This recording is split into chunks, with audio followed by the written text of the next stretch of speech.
Hello, everybody. Welcome to Wholehearted Loving. I'm Stephanie. Hi, I'm Georgianna. And today, Gigi has a quote for us. We're going to talk about the variety of ways this shows up. The quote is, "Sometimes you'll have to let go of the same person many times." Did I get that right? Yes, you did. Okay. You want to lead us through a body practice before we get started? Yeah, let's find your anchoring point, whether that's feet on the ground, butt on the seat. Notice your breath. And this one is just extending your arms to the side, to your left and your right, sort of like you were making a T. And right now I have my palms facing down. And then we're just going to go palms up.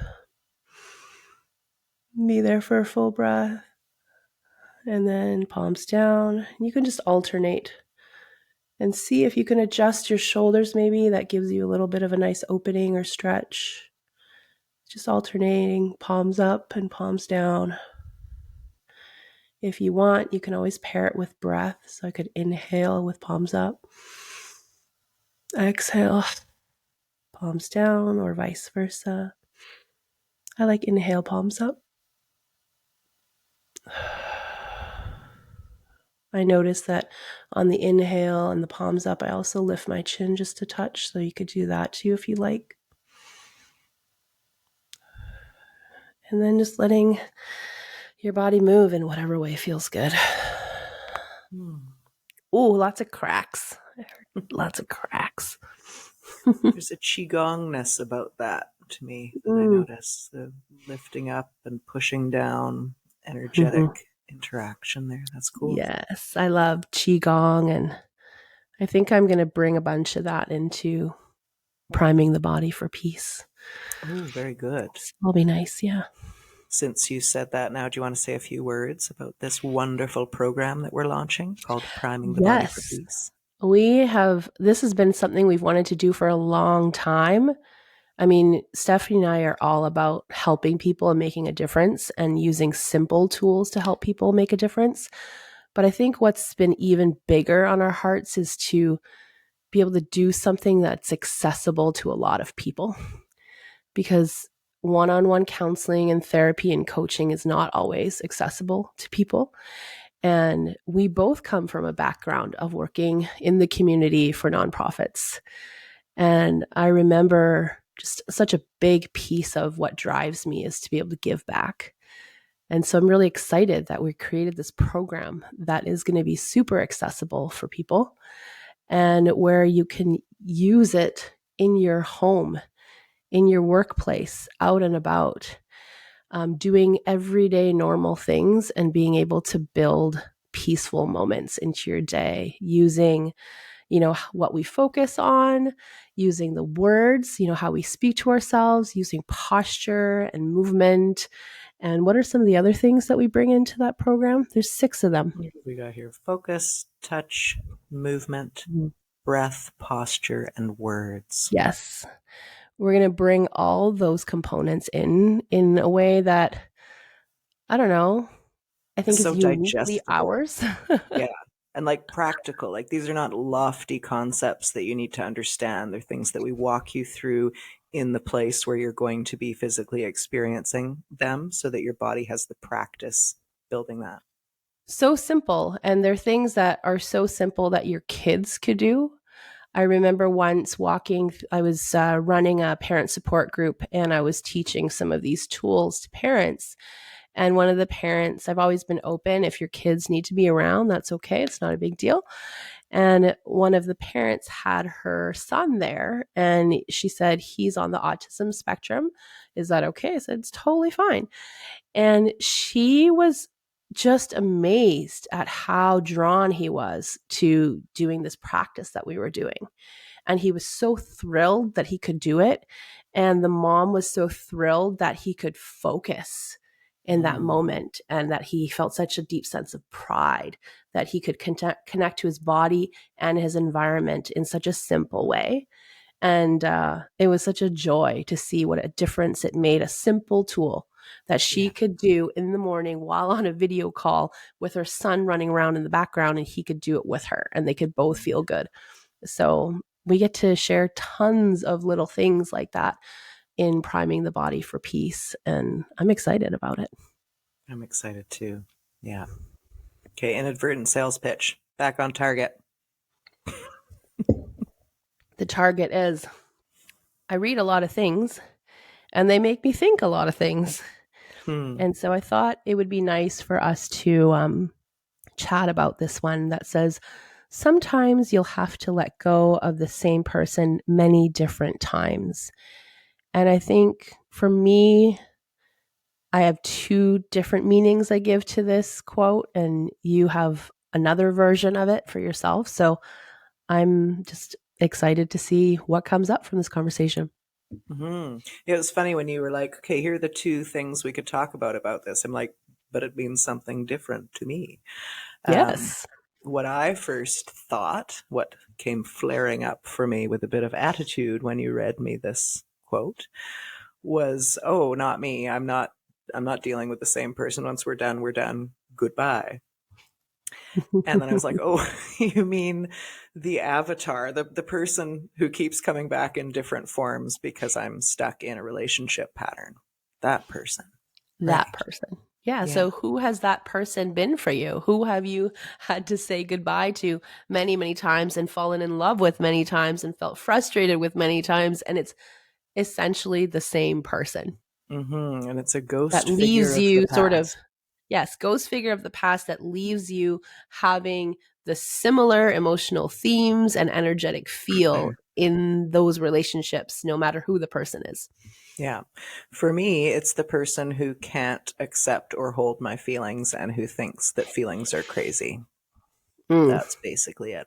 And they often will start. So, this is a pattern from my family of origin, but the way it shows up in romantic partnerships is generally. So, this will always be, as is the case, I think, in my family, a very deep feelings person who rejects this part of themselves and sees it reflected in me and is attracted to it initially, but then eventually the patterns come back up and they're ready to put that to bed. So, these people will often be attracted and very open to the feelings, the fact of having feelings and whatever they are, very open to that. Um, I'm thinking of a guy that I used to date who here was the meaning I made at the time. I'll sometimes burst into song. And the correct response for those around me, FYI, is to join me in song. So if I'm launching into I would show you the world from Aladdin, there's an obvious part that my co-star can sing, right? In the past, the people I had dated, it was two people actually specifically. I started singing it and they just were like, "Oh, you're crazy." And I thought, definitely when we started dating, you would have loved this. And now you think that it's crazy. So then I met this guy who I started singing and he joined me. And I was like, oh, meaning made. This is my guy, and You're supposed to marry him, that's right. obviously. Yeah, Mm-hmm. obviously. But it turns out, no, it's the same person back again. And until I honor and respect and love and hold my own feelings, it's going to be difficult to recognize that happening from other people or not happening from other people. Mm-hmm. Yeah, we hear this so often, and I've lived it too, where you essentially recreate that relationship dynamic that's so familiar with one person and the next person and the next person. And I'm thinking maybe you can share just a simplified way to understand ghost figure of the past. Yeah, it is a character we insert into the play of our life. So I don't know if that's simpler or not. If there's a person in our past who's always been a certain way, we've come to experience life and relationships based on this way that this person was or that this relationship was. We're going to recreate that in our future relationships. And not that it's some big creation, it's just that's the only thing we recognize or know how to do. So we're just doing that over again. Mm-hmm. And we're trying to unconsciously, we're trying to mend this dynamic from the past. So Right. the person of today represents a figure in the past who's like a For ghost sure. because they're not actually here, but we're interacting with them, basically. Right. And I think Shalina's book, Becoming the One, does a great job explaining that and helping people work through it. I really like also the work of Harville Hendrix and Helen Hunt and Getting the Love You Want and really Mm-hmm. understanding ghost figures from the past. And for me, ghost figure from the past was, for me, it's my mom, which is where my feelings are too big and I have to now tend to your feelings. Um, or love will be there and then like drop of the hat taken away. And that was the emotional theme that was very prominent in childhood, very unpredictable. One moment I can be very deeply loved and adored, and the next moment, like I'm a terrible person and I've done all sorts of things wrong, and love is withdrawn. And I got into lots of relationships with people where looking back decades later, I'm like, huh, they all have some form of that similarity Yeah. where there's no place for my feelings or it's like hot and cold. Yeah. And Yeah. if there is a place for your feelings, how does that feel?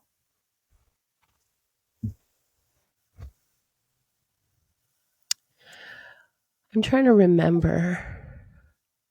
Yeah, I think it's I different. didn't trust it. I didn't Yeah. trust it. I was like, well, you're just saying this now to be nice, but at any moment you're going to turn Oof. and I'm going to be the crazy one again. Yeah. We Yeah. reject a lot of love and consistency because we are not used to consistency or feelings of peace. Yeah. So definitely, like, I was in a lot of hot and cold situations.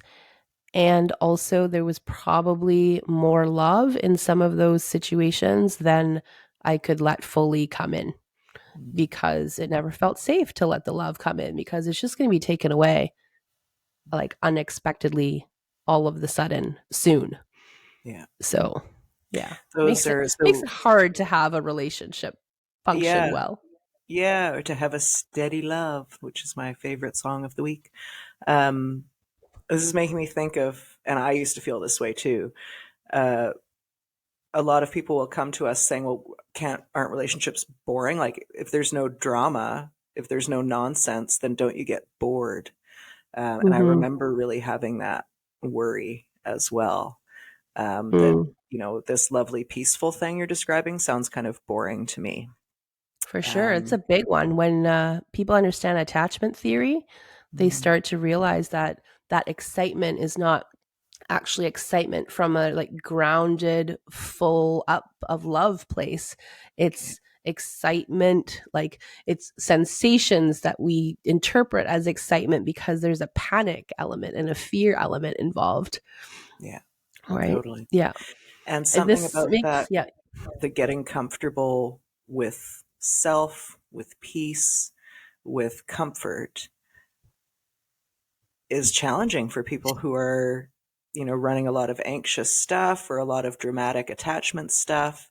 That feeling of that you're going to be bored is often a displacement of the discomfort with stillness and peace and ease. Right?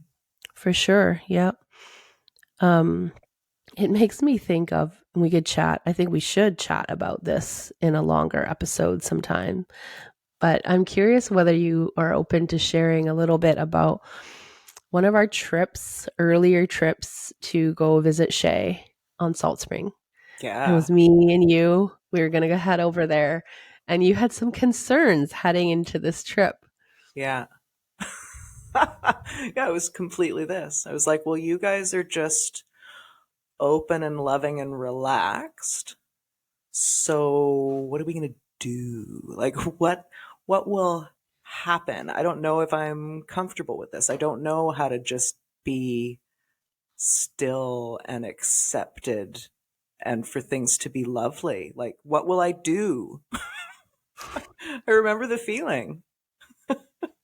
Yeah. And I am thinking, I love Stephanie. I love Shay. I always feel so chill when I'm there. It's such a like letting go of everything. I just get to sink in and relax. And I'm so excited to go and share that experience with you. And I was like, I think surprised. I'm like, oh, Stephanie feels a little concerned about this. Yeah. She's like, I don't know how this is going to be. You guys are so chill. Like, Yeah. am I going to like that? Is that going to be hard for me? Right? What? Yeah. Mm-hmm. Will there be Mm-hmm. whiskey? What are we going to do? There definitely will not be whiskey. And I would love if you would share sort of what has been the progression from that first initial concern and worry before we Mhm. went to like how was it actually during that trip to like how did you get to where you are now? Yeah. There's something about my expectations and the expectations of others that was clouding it. I grew up in spaces where there's an element of, I need to be entertaining for my family. Like they actually are like, you're the entertainment. We will not be entertained. If you're not here, you must entertain us. Like it's explicit. Um, and then all of these anxious expectations other people have or that my mom had, so I came to recognize that as the normal way of being, and I found myself in circles of people who are always anxiously wondering if you need anything, or they've got hawk eyes on everything, they're noticing everything. Like it's very uncomfortable, but it's what I was comfortable with. So the idea of that not being there, I there was a something missing that I don't know what will take its place. And Mm-hmm. what took its place was just acceptance. So having the experience, and I think I've said this a lot, like being in women's group, having Shay's example, having the example and the lived experience of all of these women, just saying, yes, it's okay that you feel that way. No, nothing is expected of you. Or even better, like, wow, I notice I have all these expectations. Wow, that's something for me to look at. Please just have a nice time here. Um, so, really feeling that experience of, yes, you can actually do and be and feel whatever you want here, and that we're actually not judging you or thinking about it. Like that's hard. You Mm-hmm. have to see it to believe it when you've come from a different place. Um, Right. so having that experience once and then having it a second time, like things actually Mm-hmm. started changing in my brain. My inner voice started changing. Everything started changing. And I remember Shay. So one of the things that came up, I can't remember if it was that trip or the second trip, was the goddamn country music. It was so good. So good. I love that night so much. Right? The style of music that feels good in my body has completely changed. And that's just incredible. Like, I still have moods for heavy metal music. I could not stomach, like, country music gave me like a visceral, really irritated feeling that I can still remember, but it sounds different to me now. So you guys started playing country music and you all knew all the words, and I was like, I'm in hell. And so I went to the bathroom. I was like, if I maybe this will be done by the time I'm done in the bathroom. So I dawdled in the bathroom and then I listened and I was like, okay, I think it's over. And then suddenly it started getting louder and I was like, oh, okay, fine. Okay, I guess I gotta go back out there. I opened the bathroom door and there's Shay with a speaker. She's like, give me your hand. And she took my hand and led me into the kitchen. And I was immersed in country music. And I was like, okay, I love these people. I'm willing. I'm going to notice like what's coming up in me. What is this? Obviously, I have to deal with it. It's an immersion. And I realized like the lyrics and the sentiment were so emotional. Like men, I think then I just cried all night. Men who like once loved a woman and they're going to love her forever, even though she went off with some other guy. And now he just spends his days thinking of Suzanne or whoever and he'll never love again. Like, oh my God, can I have that? Um, or just simple, pleasant, easy love. It all felt icky to me, and now it feels really nice. Aw, I Yeah. love that. I Yeah. love seeing that. This reminds me, like, to come back to this quote because the quote is sometimes you'll have to let go of the same person many different times.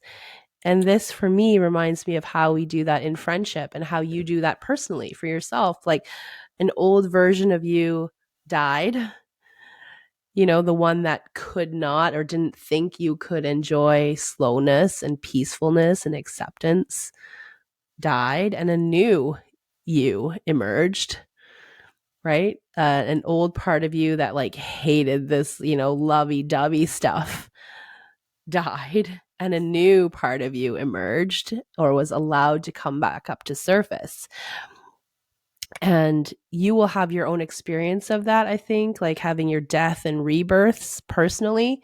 But as a friend witnessing it, it's such a joy. And as you were talking about how these shifts were happening for you, I just feel so happy because I get to watch things shift and evolve for you, and all in service of more freedom and liberation and more expressiveness and more permission giving to really love what you want to love and like enjoy. And it reminds me of like, I don't need you, nor do I want you to stay the same.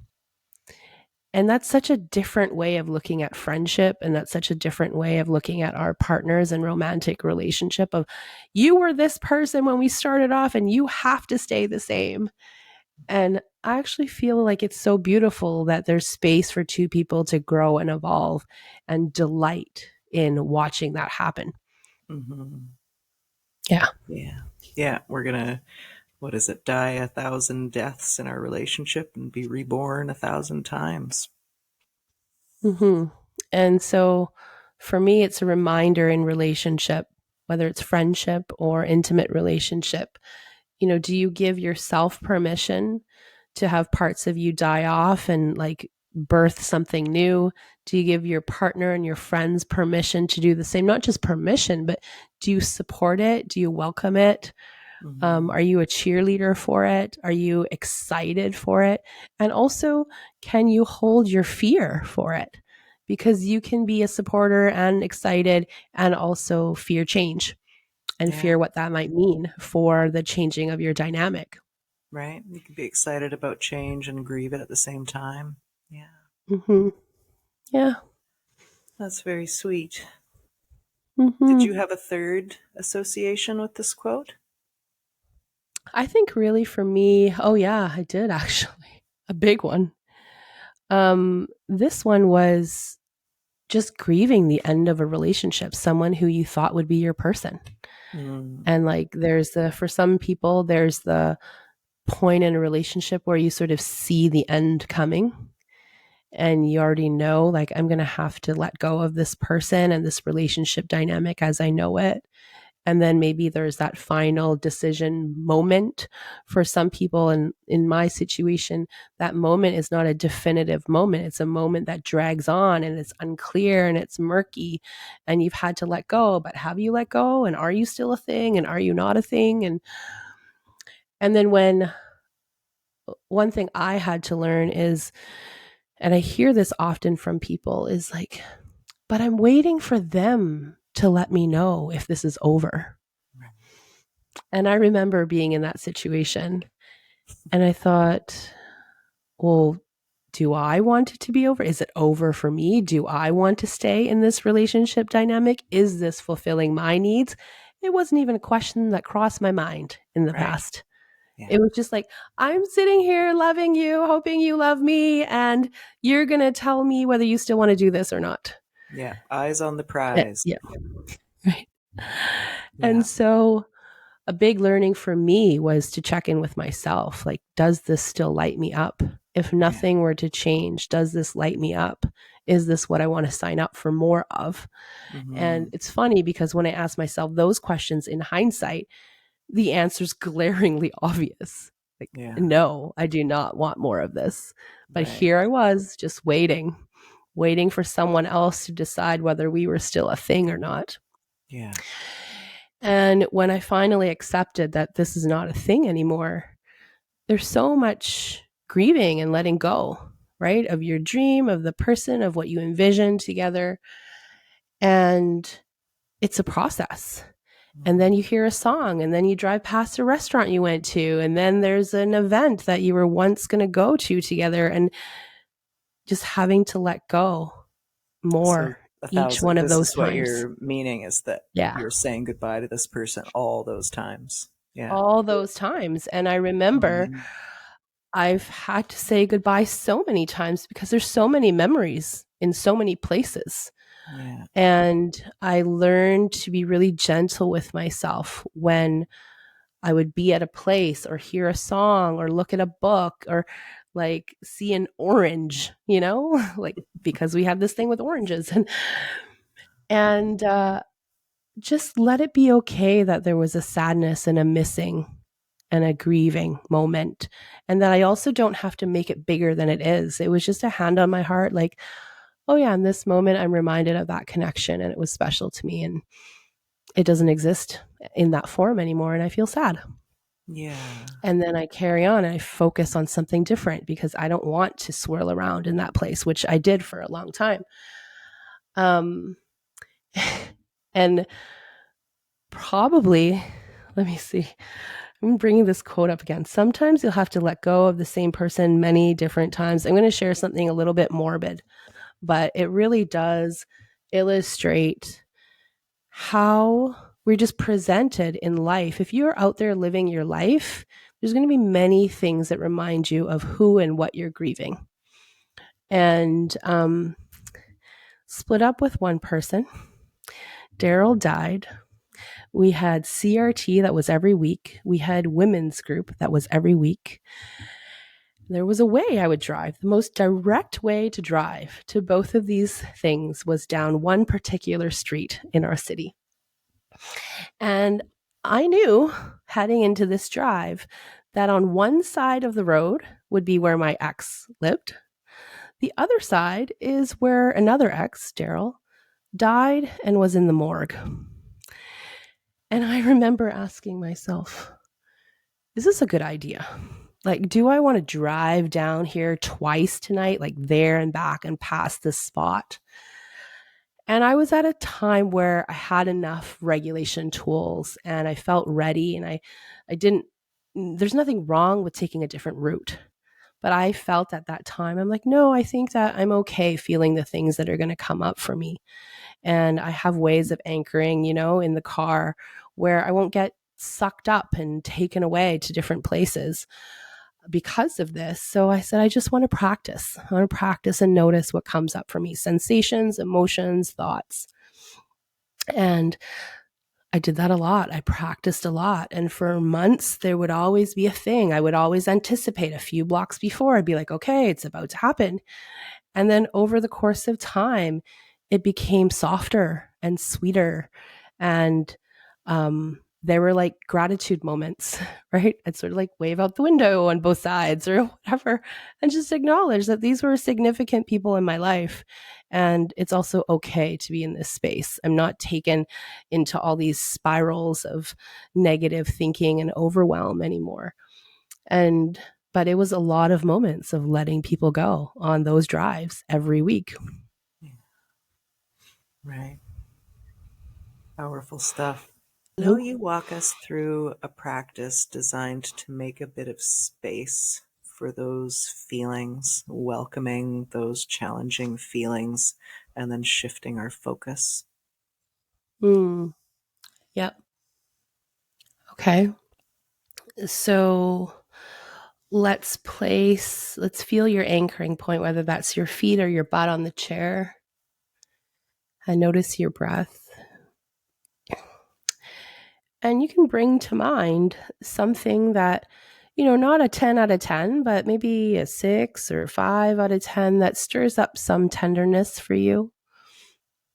Maybe it's a grief, it's a loss, it's something that is meaningful to you, that you feel some sadness around, grief around, tenderness around.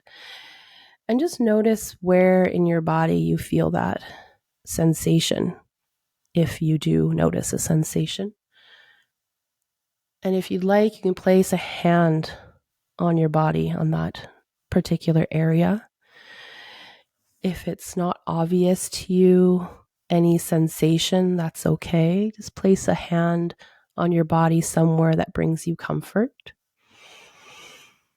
And feel your hand there. Notice your breath.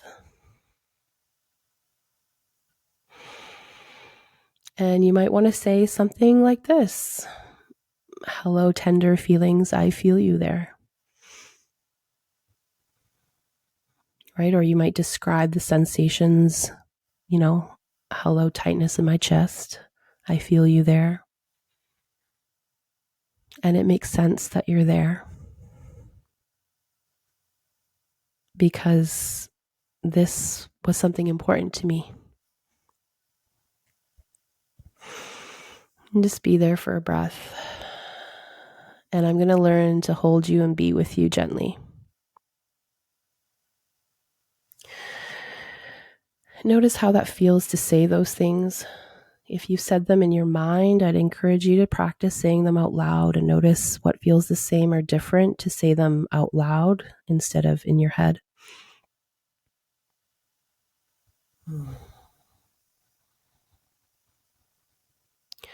And then this next part is really important.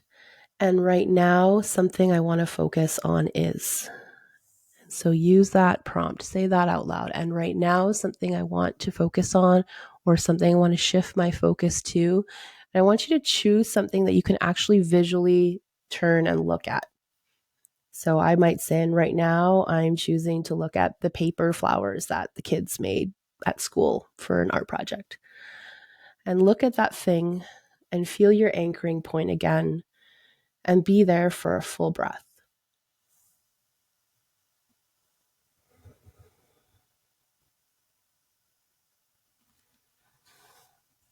And that's it. That's the process of like noticing what's tender within, giving some touch, giving some compassionate language, and being there, not rushing your way through it, and also not staying there for hours and hours and making more meanings in your mind. And then actively, intentionally choosing to shift your focus to something else for one full breath. And if you want to go back to that tender feeling, or if you want to go back to making up stories about this difficulty, that's totally okay. But what we've practiced is like holding it and accepting it as it is and not making it wrong. And we've practiced directing our attention somewhere else. And that lays the pathways to be able to get out, to create more peaceful moments, to be able to get out of that cycle that people often share that they're stuck in, of like never ending grief and overwhelm. I love the subtle importance of shifting our focus to, I think the phrase you used was something I want to focus on now is, it's so important, I think, to not just shift focus, but to shift focus with the intention of what you want to be focusing on. That's how we create our reality, as they say. Mm-hmm. Yeah, it's a reminder consciously and subconsciously that I have agency and power to do something different that serves a different, deeper purpose.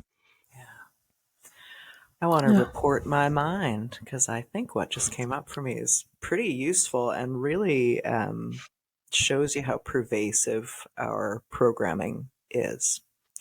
Mm-hmm. When you introduced the exercise and you said, bring something up for yourself, maybe something that's not a 10, maybe a 6. It's like, oh, she's saying that just for me, because if it's a 10, I'll cry and she doesn't want me to cry because emotions are bad and all this, in an instant. And in the Wow, I love it. past, that would have taken over something inside of me, and I chose to focus instead on the things that I know to be true, which are not what my meaning maker made. I love that. Such a good example of reporting your mind, noticing your mind, reporting it, and intentionally choosing to focus on something different. Mm-hmm.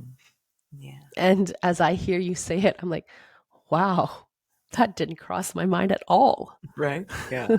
That's why it's Yeah. so important to report these things, right? We're always making everything about us all the time, about ourselves. I'm And so are thinking, the others. we're on a podcast. We don't have the ability to support people, sitting there thinking about things that are a 10 out of 10 right now. Let's not, Yeah. and also when you're practicing a new skill, let's not use the 10 out of 10 things. Yeah. And then that was what you made it mean. Yeah. Ta-da. Yeah. Ta-da. And Ta-da. it's funny because our previous episode, we talked about intent and impact, right? And how parents can have be the most well-intended, and it's just a normal thing they're doing. And you never know how a child or a person interprets that, what they Totally. make it mean. I think a past version of me would have just taken that meaning making as fact and maybe been shut off from you for a while or something. And then eventually it would be like, well, that time that you told me to be less emotional, ooh, that thing swirls and makes up stories. I love it because I would have been like, what? What? What are you talking about?